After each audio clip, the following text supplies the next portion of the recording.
Pada hari ini dalam tahun 1962, Majlis Perasmian Stadium Negara disempurnakan oleh Kebawah Duli Yang Maha Mulia Tuanku Said Putra Al-Haj Ibni Almarhum Said Hassan Jamalulail yang di-Pertuan Agong di Kuala Lumpur.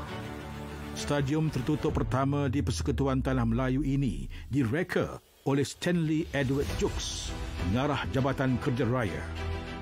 Ia bukan sahaja menjadi contoh kejuruteraan asli yang tidak ada tolok bandingnya, tetapi juga menambahkan lagi reka bentuk seni bina moden di negara ini.